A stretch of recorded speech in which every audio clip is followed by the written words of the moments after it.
Man, did you guys see that debate last night?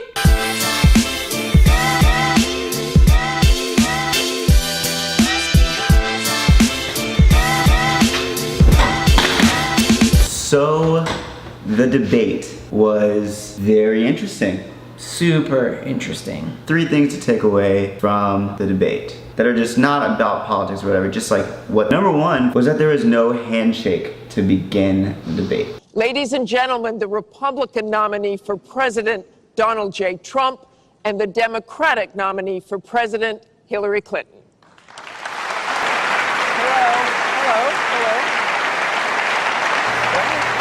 How you doing? That was like really telling because there's clearly not a lot of respect between the 2 candidates. And I know there's people who can be like supportive of that, but we need our president to represent all of us as a people. So if you're not willing to shake someone's hand, you know, that's not a good sign. Yeah, which I think completely segues into number 2. Yes, this debate was very entertaining, just like the first one was. But what we're starting to constantly see is both candidates just go after each other. I think it's disgraceful, and I think she should be ashamed of herself. It's just awfully good that someone with the temperament of Donald Trump is not in charge of the law in our country. I think the one that you should really be apologizing for are the 33,000 emails. Okay, Donald, I know you're into big diversion tonight, anything to avoid talking about your campaign and the way it's exploding and the way Republicans are leaving you. As people who want to vote for the next leader of the free world, I want to know what each candidate is planning on doing with the issues that are most important in our country. Which, it kind of reminds me of like a high school debate. Should all oppressed people be allowed refuge in America? Amber will take the con position. Cher will be pro. Cher, 2 minutes. So, okay, like right now, for example, the Haitians need to come to America. But some people are all, what about the strain on our resources?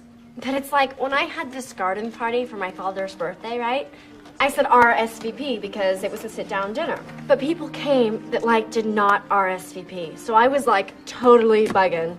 I had to haul ass to the kitchen, redistribute the food, squish in extra place settings. But by the end of the day, it was like, the more the merrier. And so, if the government could just get to the kitchen, rearrange some things, we could certainly party with the Haitians. And in conclusion, may I please remind you that it does not say RSVP on the Statue of Liberty. Thank you very much.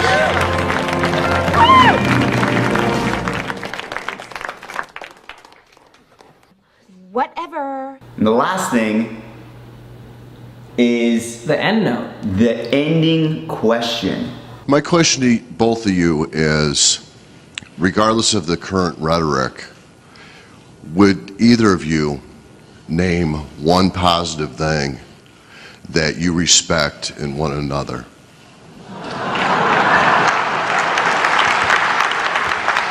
Look, I respect his children. His children are incredibly able and devoted, and I think that says a lot about Donald. And I think that is something that as a mother and a grandmother is very important to me. I will say this about Hillary. She doesn't quit. She doesn't give up. I respect that. I tell it like it is. She's a fighter, and I consider that to be a very good trait. The best question. Literally everyone in the audience just started like smiling. You have to be willing to say nice things or like respectful things to one another even when you don't necessarily appreciate that person.